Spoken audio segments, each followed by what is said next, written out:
Sesaat lagi segera kami hadirkan Smart Market Insight bersama Inspirator Investasi Indonesia, Ryan Filbert. Smart Market Insight, learning, sharing, and getting success. Tahukah berapa jumlah dari layanan financial teknologi yang ada di Indonesia? Banyak banget ya. Kalau Anda cek saja ke websitenya OJK nih, Smart Listener, itu jumlahnya nggak terkira. Ya artinya saya mengatakan terkira karena kalau Anda nggak berhasil mendapatkan pinjaman yang 1, 2, 3, bisa mencoba 4, 5, 6 terus sampai ke bawah begitu ya. Saya searching ada misalnya 24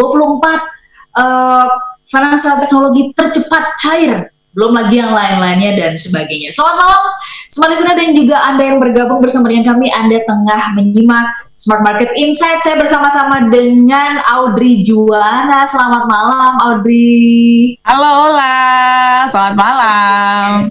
Nah, kita udah bersama-sama dengan Mas Ryan Filbert, narasumber kita yang selalu ganteng ya. Waduh. Selamat malam Mas Ryan. Halo Selamat malam. Ya, malam. Mbak Audrey, Smart Listeners. Yes. Tadi saya sempat bilang, kan Audrey nanya, kita serunya malam ini ngobrolin apa ya gitu. Terus saya bilang, gimana kalau ngobrolin kamu?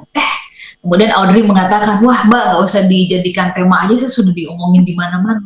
Keren. Iya. Sumber gosip dong. Udah kayak artis. Ya. Lebih fintech gitu loh, Iya Indonesia gitu ya. Iya. Oke, kalau sebelum kita ke Mas Ryan, coba deh kalau Audrey sendiri begitu mendengar kata fintech, apa yang langsung terbayang di benaknya Audrey? Kalau aku tuh tadi awalnya kalau ngomongin fintech tuh ya pinjaman online, ternyata ada ragamnya gitu. Kalau kamu apa? Kalau aku langsung inget pay letter kayaknya ya. Kalau ngomongin fintech tuh.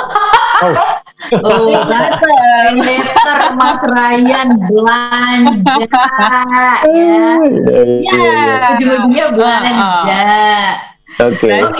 Mas, kita tanyalah supaya kita makin cerdas ya Audrey ya ke Mas Ryan. Mas Ryan, pasar Indonesia tuh kok seksi banget gitu, sampai saya amazing gitu loh melihat perkembangan dari financial teknologi ini gitu ya, terutama yang memberikan pinjaman begitu ke masyarakat Indonesia. Apa sebegitu susahnya ya kalau masyarakat Indonesia cari pinjaman ya Mas Ryan, sehingga kemudian ini tumbuh subur banget? Iya, jadi pertama-tama nih begitu ngomong fintech di Indonesia terjadi suatu misleading, Mbak Ola, Mbak Audrey. Banyak yang berpikir bahwa yang namanya fintech itu adalah ya pinjaman online gitu. Sedangkan fintech itu kan dari dasar namanya lah financial technology. Artinya adalah keuangan, ada keuangannya, ada finance-nya, ada teknologinya. Jadi segala sesuatu yang ada hubungannya dengan keuangan tapi berbasis teknologi itu sebenarnya adalah fintech. Nah, kalau misalnya ditanya begitu, kira-kira yang mana nih yang paling tua? Itu ya peer-to-peer lending sama pinjaman online ya sebagai fintech yang tertua. Enggak.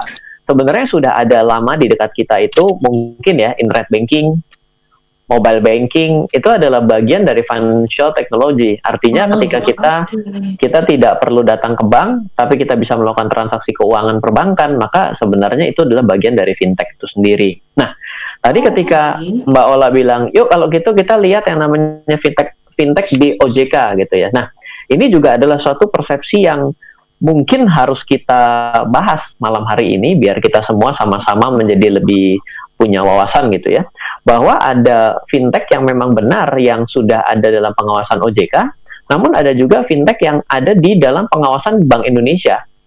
Oh beda ya? Ada, contohnya kalau kita bicara yang rame dengar kata uang elektronik. Uang elektronik itu adalah pengajuannya ke Bank Indonesia. Lalu kalau juga ada namanya, ada uang elektronik, ada yang nggak tahu ada namanya dompet digital. E-wallet. Nah, e-wallet dan uang elektronik adalah dua hal yang berbeda. Yes, e-wallet itu juga sama di Bank Indonesia. Untuk saat ini, untuk uang elektronik itu totalnya juga nggak kalah sama pinjaman online. Total uang elektronik itu sudah 60 yang ada di dalam regulasi Bank Indonesia. Sedangkan kalau misalnya mungkin kita juga dengar ada namanya trading platform lah, menggunakan aplikasi online trading platform. Itu sebenarnya ada bagian dari fintechnya juga. Gitu. Jadi sebenarnya banyak sekali yang bukan hanya ada di OJK. Nah, kalau misalnya smart listeners dan juga sahabat juga ingin tahu bahwa sebenarnya kita bagi juga di OJK itu sendiri yang namanya fintech itu ada beberapa yang sudah menginduk. Misal ya, tadi yang Mbak Ola sebut namanya adalah pinjaman online. Pinjaman online itu peer-to-peer lending, lalu juga pay later itu juga ada banyak yang di-back oleh peer-to-peer lending, Mbak Audrey. Jadi kalau sekarang itu mungkin membuat orang ngerasa ya sama aja lah, namanya uang elektronik ya saya bisa nge-tap, bisa bayar, itu uang elektronik. Enggak, padahal ada suatu clustering perizinannya sendiri. Nah, ada yang di OJK, ada yang di Bank Indonesia. Yang di OJK itu juga ada beberapa. Misal kita bicara peer-to-peer lending, itu bukannya ada di OJK secara bulat, tapi OJK itu kan dibagi menjadi 3 nih. Ada namanya pasar modal, ada namanya perbankan, industri keuangan non-bank. Nah, kalau industri keuangan non-bank inilah di dalamnya yang ada pinjaman online atau peer-to-peer lending atau disebut dengan fintech lending. Kantor pusatnya di Wisma Mulia tuh di Jakarta, Gatot Subroto. Nah, terus juga misalnya ada pernah dengar juga, kok ada ya namanya layanan urun dana, yaitu membeli sebuah perusahaan bersama-sama saham dimiliki tapi bukan berada di bursa efek. Hari ini sudah ada, kalau tidak salah ya, correct me if I'm wrong, ada 3 perusahaan itu equity crowdfunding. Equity crowdfunding itu pengawasannya ada di OJK pasar modal, pengaturan pasar modal. Kantornya pun di kantor pusatnya di lapangan Banteng, beda lagi kan? Terus ada lagi, kalau yang lain ada nggak, Ryan? Ada. OJK sendiri ada membuka namanya sandboxing. Sandboxing itu adalah yang berada dalam inovasi keuangan digital, yaitu yang ada hubungannya dengan financial technology, tapi belum memiliki aturan. Otoritas Jasa Keuangan mulai dari tahun 2018 itu membuka namanya inovasi keuangan digital. Regulatory sandbox itu ada di industri keuangan non-bank, kembali lagi ke Wisma Mulia.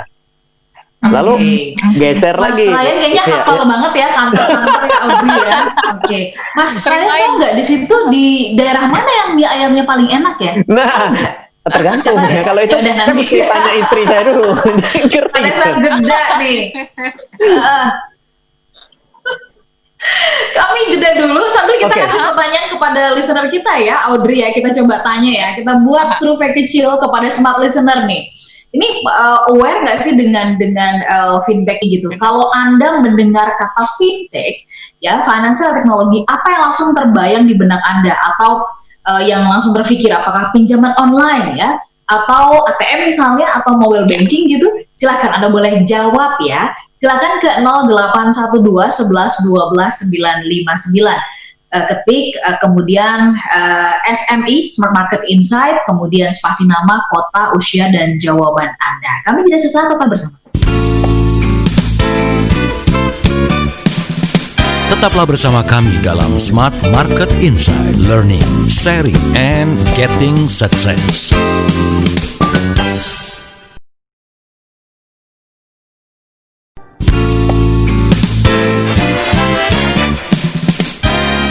Kembali Anda ikuti Smart Market Insight bersama Ryan Filbert, inspirator investasi Indonesia.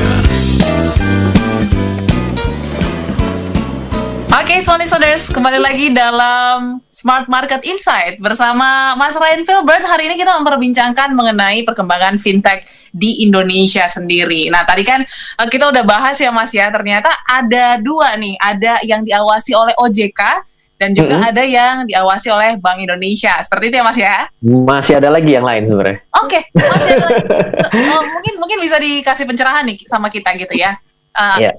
Apalagi sih, siapa lagi gitu yang mengawasi fintech yang ada di Indonesia ini, Mas? Silakan. Iya, jadi pertama kali ketika kita berbicara mengenai financial technology, maka objeknya itu harus kita lihat dulu.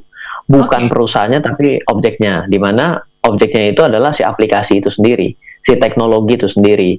Jadi ya sebenarnya yang namanya trading platform yang pada hari ini kita gunakan, mungkin menggunakan transaksi saham, reksadana, ataupun transaksi derivatif, ataupun transaksi cryptocurrency, maka hal itu juga bagian dari part of fintech.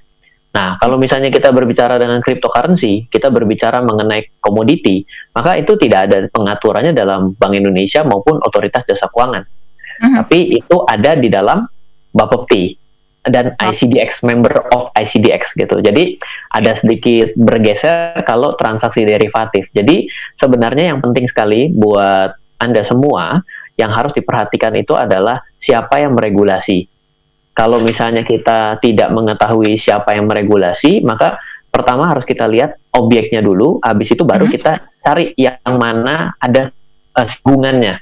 Karena kalau tidak, nanti apa yang Anda gunakan platform fintechnya bisa jadi menjadi fintech ilegal. Oke. Nah, kalau fintech ilegal Ya, itu nanti berbuntut satu adalah pemblokiran ataupun penutupan paksa. Kalau pemblokiran artinya bila dari luar negeri datang ke Indonesia tapi tidak memiliki izin, maka secara otomatis itu juga akan diblokir. Karena secara tidak langsung harus ada permission ke Indonesia. Tapi juga ada yang tidak diatur di Indonesia karena produknya tidak ada di Indonesia. Misalnya kalau kita transaksi saham untuk Amerika, ya tentu saja secara tidak langsung itu diblokir aplikasinya karena tidak memiliki izin di Indonesia, tapi apakah transaksinya menjadi ilegal? Transaksinya tidak ilegal. Karena apa? Karena berada di dalam areal domisili negara Amerika. Jadi kadang-kadang banyak sekali yang kebingungan hal ini gitu. Jadi sebenarnya ini bagus sekali ya di topik sore hari ini ya kan Mbak Ola, ya kan Mbak Audrey juga minta kita bahas mengenai fintech gitu. Tapi simpelnya mungkin seperti ini. Tadi kita akan lanjutkan. Ada misalnya yang di OJK sendiri ada yang merujuk kepada industri keuangan non-bank, yaitu fintech lending, ataupun yang pada hari ini mungkin Anda masuk menggunakan aplikasi asuransi, memilih asuransi. Saya cocok asuransinya yang mana sih? Jadi itu namanya adalah agregator. Nah, agregator itu juga masih diawasi di regulatory sandbox. Itu IKD, Inovasi Keuangan Digital. Nah, itu yang mengepalai itu Bapak Triyono di sana. Nah, kebetulan memang saya cukup suka ya dengan dunia fintech ini ya, karena regulasinya cenderung lebih ringan dan membuat kita mudah sebagai seorang pelaku bisnis itu mengembangkan usaha sesuai dengan impian dan keinginan kita. Beda dengan ketika kita pergi ke industri perbankan. Misalnya saya tiba-tiba mengambil izin BPR. Secara otomatis sudah ada aturan yang sangat jelas bahwa BPR hanya boleh memberikan pinjaman kepada daerah teritori tempat BPR itu berada. BPR-nya di Banten ya berarti nasabahnya pinjaman Banten. Di gitu. Banten gitu ya. Iya, nah kalau saya misalnya, Pak kalau saya mau ke daerah Jakarta Pusat gimana? Ya nggak bisa, karena memang daerahnya adalah daerah Banten gitu loh. Jadi lebih sudah ada aturan-aturan yang memang dibuat. Dan sedangkan kalau regulator dalam fintech ini karena berbasis teknologi, pasti pemasarannya itu kan nggak bisa satu kampung kan. Internet kan nggak dibatasi kampung gitu, tapi bahkan lintas dunia ya kan, lintas dunia kan enggak ya, lintas negara gitu ya. Jadi ini menjadi suatu hal yang sangat seru bila ada dua sisi dalam sudut pandang pelaku bisnis dan ada juga dalam satu sisi sebagai pengguna aplikasi fintech. Karena aplikasi fintech ini membuat segala sesuatu menjadi murah, menjadi mudah, tapi ya di satu sisi juga akan membutuhkan pengetahuan lebih buat kita dong. Karena kan saking gampangnya memencet, berarti kan tiba-tiba kepencet transfer, bablas uangnya hilang, no? Yeah. Beda kalau saya misalnya nih, kita bayangkan aja nih, kenapa sih fintech ini menjadi pedang bermata dua? Fintech berpedang bermata dua. Bayangkan kalau kita menggunakan internet banking, dan saya yakin betul yang mendengarkan pada sore hari ini juga yang belum menggunakan internet banking, karena ada suatu stigma bahwa internet banking tuh bahaya loh, bisa dihack loh, bisa hilang uang ratusan juta loh, ya. Itu pemahaman yang tidak salah, tapi bukan juga benar juga gitu ya. Berarti ketika dia melihat aplikasi ini, seberapa cepat kita bisa mentransfer uang? Cepat sekali. Dalam hitungan berapa detik saya tanya Mbak Ola nomor rekeningnya berapa gitu. Habis itu saya kasih tahu rekeningnya saya. Tapi iya, terus Mbak Ola yang transfer saya, bukan saya yang transfer Mbak Ola. Gitu. Kok jadi terbalik?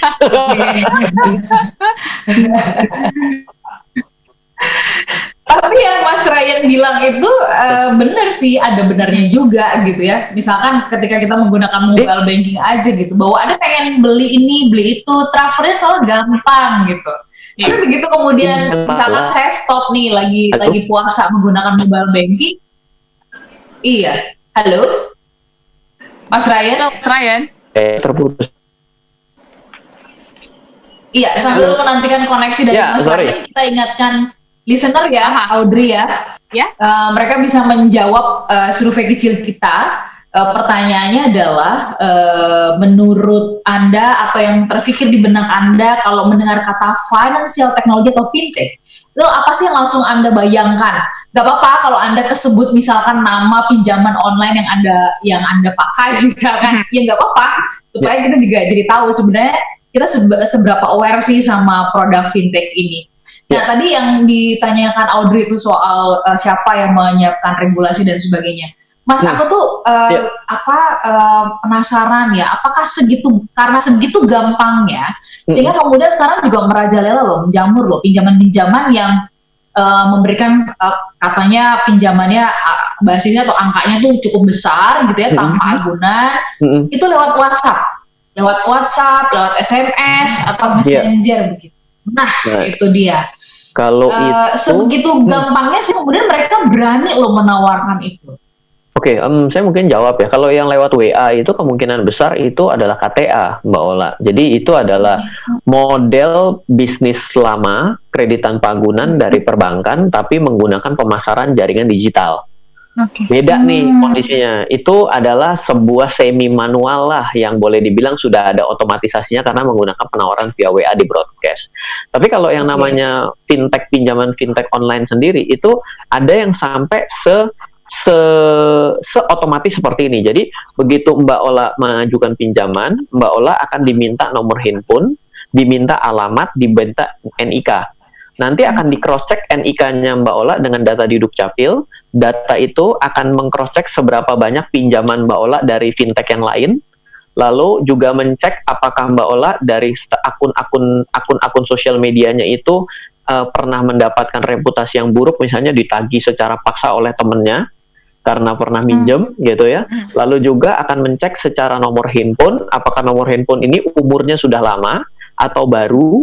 Lalu apakah orang-orang yang misalnya menggunakan nomor handphone, misalnya dia sering sekali melakukan bicara dengan 10 orang teman terdekat, di mana 10 orang teman terdekatnya itu ternyata ada yang gagal bayar, misalnya pinjam tapi nggak bayar. Nah itu reputasinya kita sebagai pemilik nomor itu akan turun. Karena itu menggunakan big data, namanya big data analysis. Karena ini kan sudah dalam era teknologi, karena benar-benar fintech, maka cara melakukan kurasinya, cara melakukan risk scoring, risk daripada pinjaman seseorang itu beda dengan cara-cara yang lama. Kalau dulu kan minta tolong dong cover buku tabungan dan juga mutasi 3 bulan. Itu tidak lagi dilakukan dengan cara seperti itu, tapi adalah suatu identitas online kita yang pada hari kita gunakan.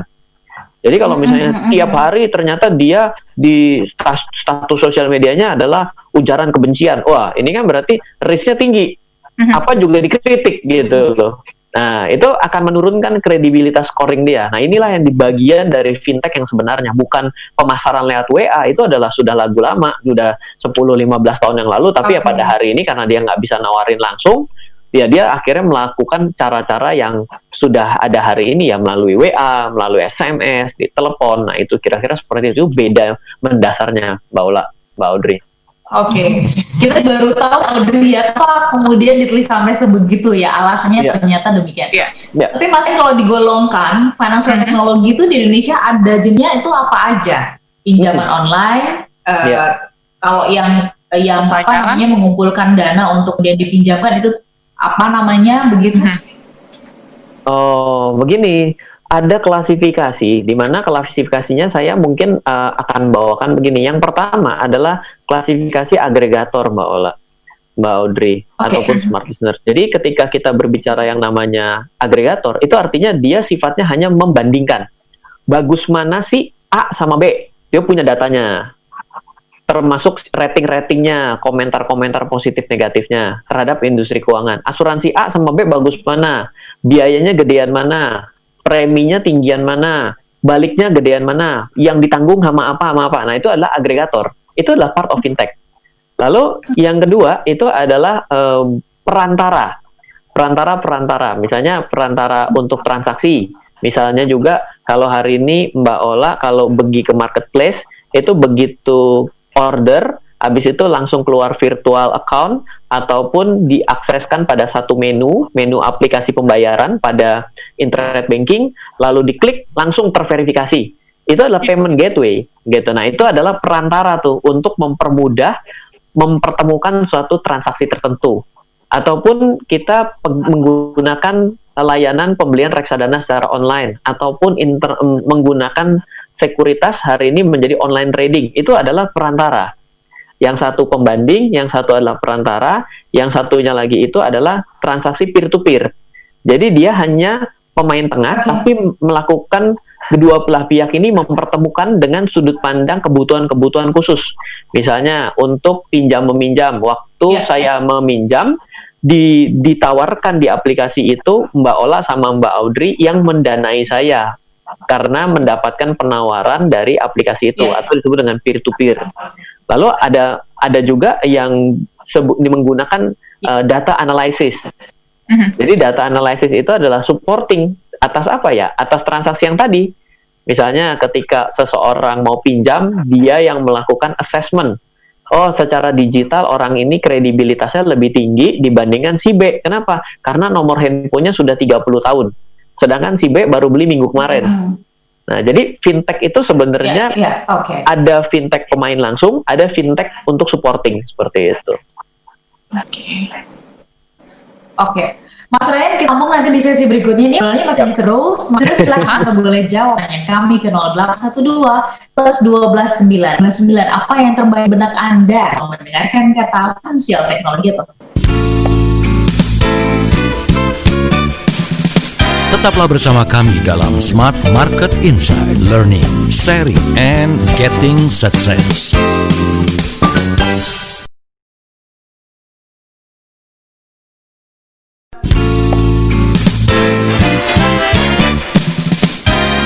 Kembali Anda ikuti Smart Market Insight bersama Ryan Filbert, inspirator investasi Indonesia.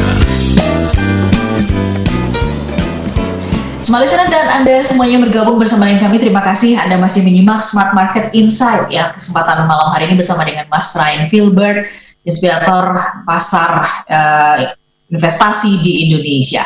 Nah, menarik banget memang malam hari ini kita mengajak Anda semuanya untuk bahas tentang yang namanya financial technology atau fintech ya.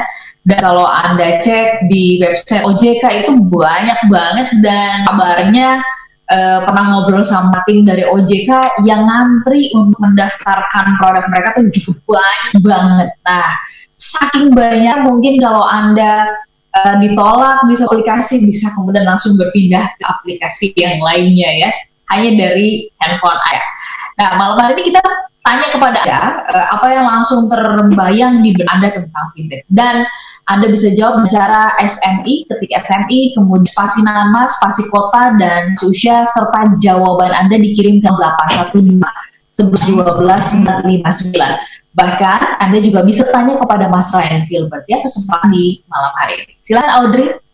Oke, Mas Ryan, ini kan kalau misalnya kita ngomongin fintech nih, banyak sekali orang-orang yang bilang, lihat dulu kira-kira diawasi dengan OJK atau enggak nih ininya, apa fintechnya ini, atau pinjaman online atau manajer investasi. Nah, sebenarnya ketika suatu fintech ini diawasi oleh OJK, sebenarnya ada jaminan tertentu nggak sih? Apakah amankah atau gimana, Mas? Mungkin bisa dikasih penjelasan.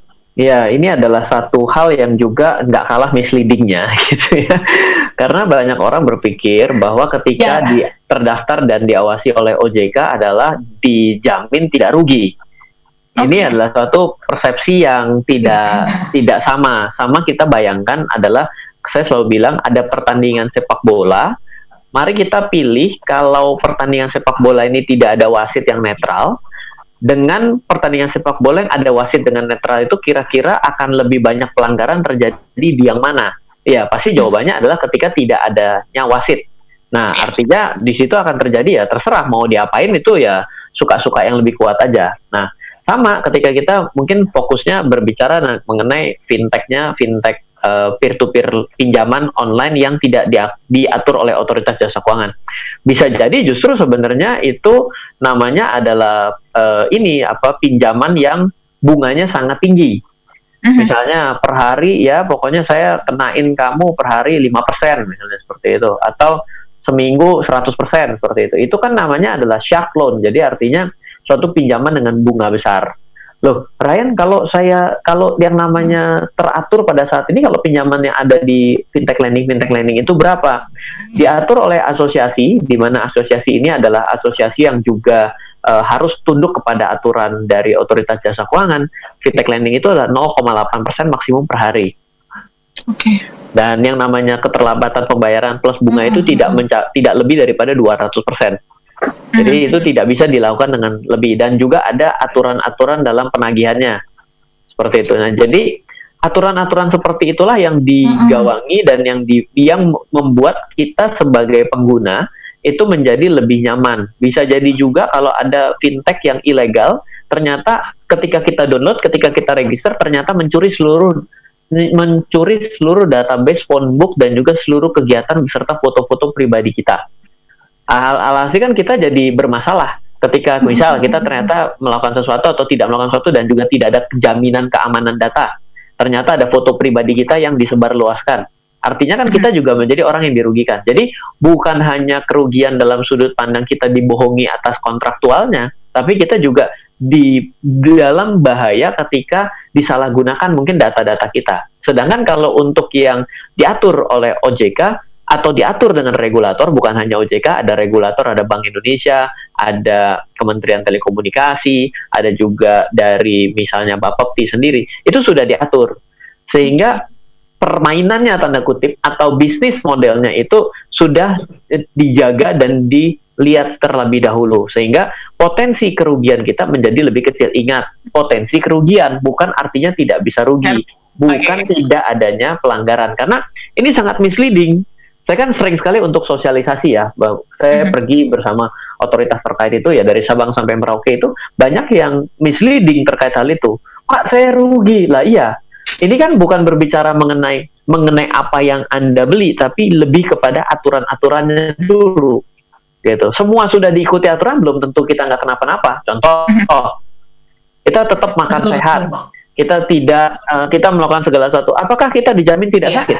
Enggak juga kan? Enggak juga, ya. Coba ada nggak praktisi kesehatan atau dokter yang berani menjamin Anda tidak sakit dengan mengikuti seluruh aturan dari dokter dan praktisi kesehatan? Apa yang udah dijalankan protokol kesehatan aja tak bakal kena gitu kan? Iya, ini adalah bagian dari menjaga, bukan bagian dari menjamin. Jangan salah loh, menjaga dan menjamin dua hal yang beda. Beda ya. Gitu. Ya soalnya tulisannya kan gitu, Mas Ryan ya. Diawasi dan terdaftar dan diawasi OJK. Terdaftar dan diawasi, bukan diawasi, dijamin. Iya. Dijamin ya. Iya.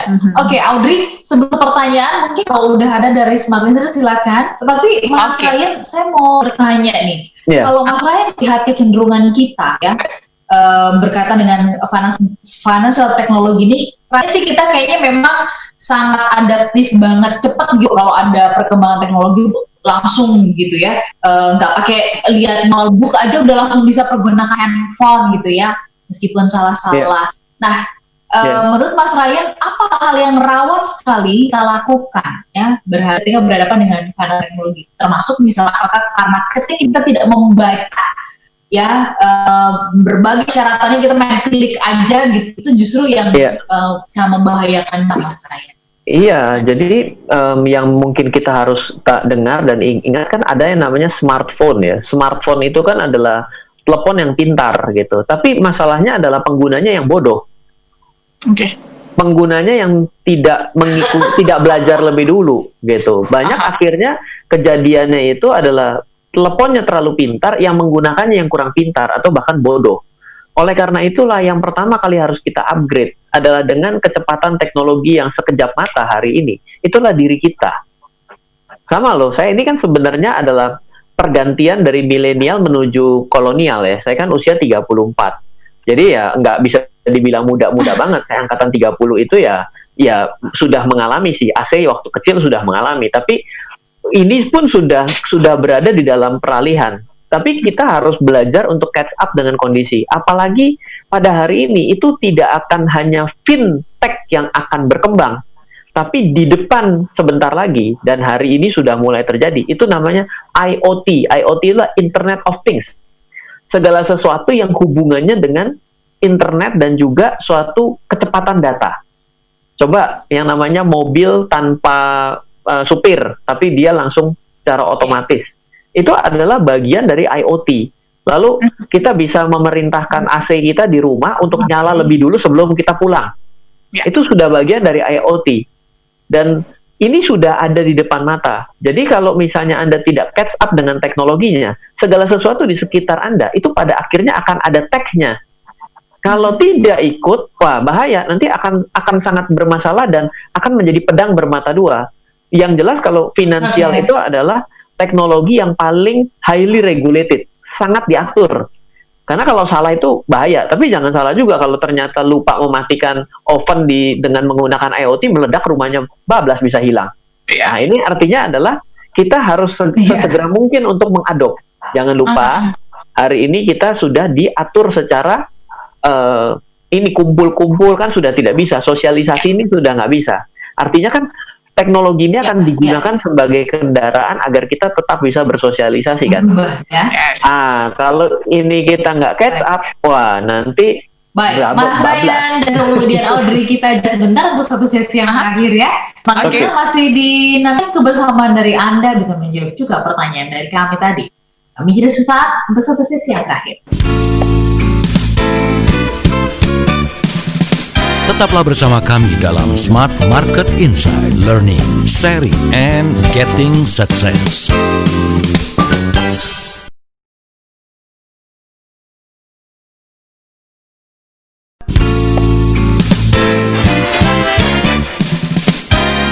Kembali Anda ikuti Smart Market Insight bersama Ryan Filbert, inspirator investasi Indonesia.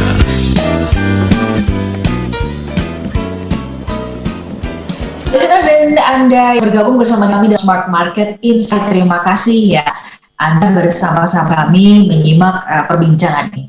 Nah, kalau tadi Mas Ryan berbagi bersama dengan kita soal fintech ini begitu ya. Ada satu pertanyaan yang kita melempar lewat Instagram. Nanti Anda bisa jawab Instagram supaya Anda bisa dapatkan buku dari Mas Ryan Filbert gitu ya. Kami ingin menayangkan ulang program ini, menayangkan ulang tuh di hari Sabtu kah atau hari Minggu. Anda prefer jam berapa sih? Saya tahu, gitu ya. Anda kasih jawabannya dan cara. Jangan bebas tentang sebutin nama ya, nama Anda jangan nama kakak gitu. Nama Anda kemudian kota, kemudian posting di Instagramnya Smart FM @radiosmartfm 959. Saya ulang di @radiosmartfm 959. Jadi kalau Anda belum berteman dengan kami, kita temenan dulu ya, dan nanti Anda bisa mempostingnya dengan gembira lah begitu kira-kira. Jadi pertanyaannya, kalau kami akan menayangkan ulang program Smart Market Insight di hari Sabtu atau Minggu, Anda pilih mana? Pilih hari apa dan jam berapa? Ya, sebutkan. Dan nanti kami akan pilih untuk 2 orang yang akan mendapatkan buku dari Mas Ryan Filbert yang konon bukunya sangat laris manis di ya. Ngomong-ngomong laris manis, saya sudah umumkan ya. Coba Mas Ryan tadi ingat mie ayam yang di mana yang paling enak? Kita ditraktir. Siap. Oke, siap. Oke, Mas, kita sambung soal fintech ini ya. Tadi Audrey sudah nanya, itu artinya diawasi itu kan apakah soal jaminan atau kayak gimana begitu. Nah, ada nggak syarat-syarat yang artinya perlu diketahui oleh masyarakat yang mungkin nggak tertulis Mas Ryan, tapi kita perlu tahu. Misalkan tadi kayak Mas Ryan sebutin itu bunga 0,8%. Ini kayak anak mencet gitu Mas. Kita kayak nggak mikir itu soal bunganya, dibayar harus berapanya begitu Mas Ryan. Iya. Baik, jadi tidak semua memiliki fintech, tidak semua memiliki aturan yang sama, Mbak Ola. Jadi mungkin kita harus agak spesifik ya. Misal kalau kita bicara, misalnya tadi menyambung fintech pinjaman online, karena memang sebagai salah satu fintech yang hampir 200 kalau tidak salah ya. Artinya ini akan sangat banyak orang yang dalam kondisi hari ini mau meminjam adalah suatu hal yang wajar. Tapi ingat, minjam harus siap bayar. Ini bukan pinjaman tanpa pengembalian gitu ya. Nggak ada pinjaman nggak dikembali, namanya minta gitu ya.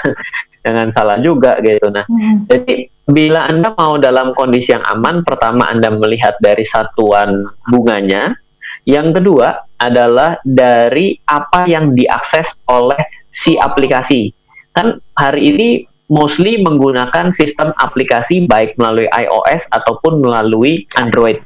Nah, itu ada yang diatur oleh fintech pinjaman online itu adalah pertama adalah email, yang kedua adalah location, dan yang ketiga adalah email, location, dan saya lupa satu lagi. Tapi yang jelas dia tidak dan tidak boleh mengakses ini kontak untuk phone book kita, itu tidak boleh. Gitu. Jadi kalau misalnya Anda terima lalu tiba-tiba meminta untuk mengakses kepada phone book Anda, maka itu tidak boleh. Dan kamera boleh. Jadi ada 3 saja yang boleh. Lain daripada itu tidak boleh. Jadi merekam suara itu, kan ada tuh ya tiap kali. Mengakses dan mengelola ini mengelola, kalau dia bisa mengakses, maka secara otomatis dia juga bisa melakukan write off ataupun download. Itu kan tentu akan bisa, Mbak. Saya itu Iya, jadi nggak boleh sampai diberikan akses. Jadi begitu pertama kali itu ketika install pasti ada kok. Saya meminta izin untuk mengakses ini. Nah, itu kalau dikasihkan justru malah jadi masalah. Itu ilegal. Jadi nggak boleh Audrey kita asal pencet begitu. Pencet aja boleh. Kayaknya memang enak banget sih. Jangan. Gitu ya, tinggal klik mau berapa juta gitu kan. Makanya banyak juga kan yang kena phishing kan, yang phishing itu artinya adalah suatu tipuan ya kan, sehingga akhirnya mau menyerahkan kode OTP, menyerahkan PIN. Itu terjadi karena asal sebut dan asal pencet yes.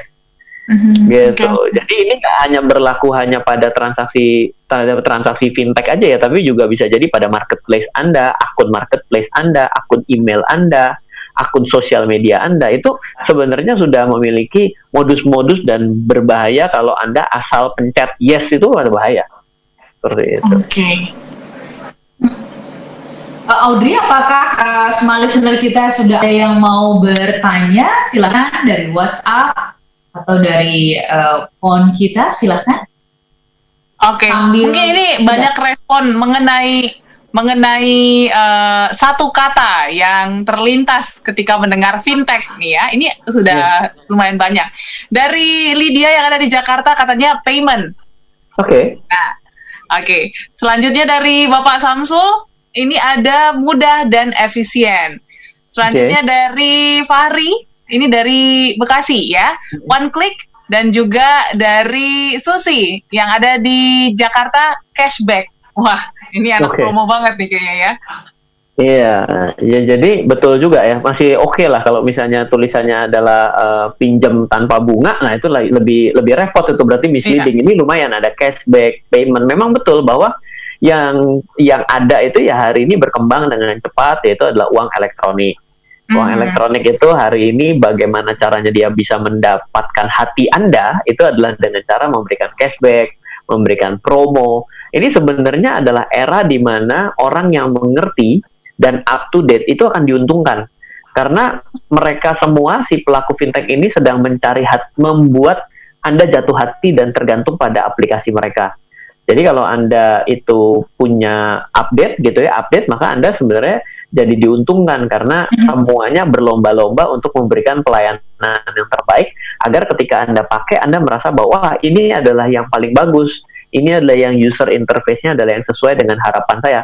Ya pada akhirnya ya tentu mereka akan minta biaya dari kita, tapi proses itu pada hari ini belum sampai, masih dalam proses mencoba untuk mengambil hati kita. Fintech pada hari ini masih di situ posisinya. Oke, posisinya masih mengambil hati Audrey. Iya, kita diuntungkan. Sekarang ya. Masih PDKT. Baik, Mas sebelum ditutup, saya mengingatkan smart listener pertanyaan kami tadi. Silakan Anda buat jawab ya. Kami tunggu dengan jam 8 nanti. Ya, kalau kami akan memutar ulang program ini di Sabtu atau Minggu, silakan Anda boleh pilih ya. Hari Sabtu atau Minggu dan di jam berapa. Bahkan kalau nanti Anda bisa share sedikit kenapa Anda pilih jam itu bisa membesar peluang Anda mendapatkan hadiah buku dari kami yang ditulis oleh Mas Ken. Menutup pertemuan kita, Mas Rayu, apa ingin Anda sampaikan kepada masyarakat sebagai pengguna financial technology? Ya, jadi yang namanya apapun di dunia ini selalu ada pedang bermata dua. Yang perlu Anda gawangi pertama kali adalah Anda harus tetap ikut peka perubahan zaman. Jangan menjadi dinosaurus. Kenapa? Karena teknologi ini adalah sesuatu yang akan terus berkembang. Kalau kita tidak berusaha beradaptasi, maka kita akan jadi dinosaurus. Kita jadi punah. Jadi lebih baik sesegera mungkin mulailah akrab dengan hal-hal yang sederhana dan sudah lebih secure ya. Contohnya adalah internet banking, mobile banking, cashless transaction, QR code payment, lalu juga untuk OTP, ada token nih. Token itu adalah suatu hal yang aman, sudah cukup aman. Jadi Anda pelajari dulu, jangan register, lebih baik belajar namanya frequently asked question, disclaimer. Mungkin memang suatu hal yang menjemukan buat Anda, tapi itu adalah buku manualnya. Banyak orang yang handphonenya rusak dulu baru nyari buku manual, bukan nyari buku manual dulu pertama kali. So, mari kita coba deh dekat-dekat dengan yang namanya teknologi, apalagi financial, karena lebih efisien dan hemat buat kita. Oke. Baiklah. Yep. Oke, thank you banget Bu Mas Ryan. Kami doakan sehat ya, Audrey ya. Dan juga kembali mengingatkan smart listener ya tadi Auda. Mereka minta untuk memberikan jawaban ke Instagram kita di mana namanya Audrey? Di @radiosmartfm959 dan jangan lupa untuk follow juga sekalian. Iya, oke. Depan kita akan jumpa kembali. Sekali lagi saya untuk Mas Ryan, dan juga untuk Audrey, dan terima kasih untuk Anda semuanya. Kami bertiga pamit. Saya Lija. Saya Audrey Joanna. Dan saya Ryan Filbert. Kami ucapkan terima kasih, selamat dan sampai jumpa. Bye. Baru saja Anda simak Smart Market Insight bersama inspirator investasi Indonesia, Ryan Filbert. Smart Market Insight, learning, sharing, and getting success. Terima kasih dan sampai jumpa.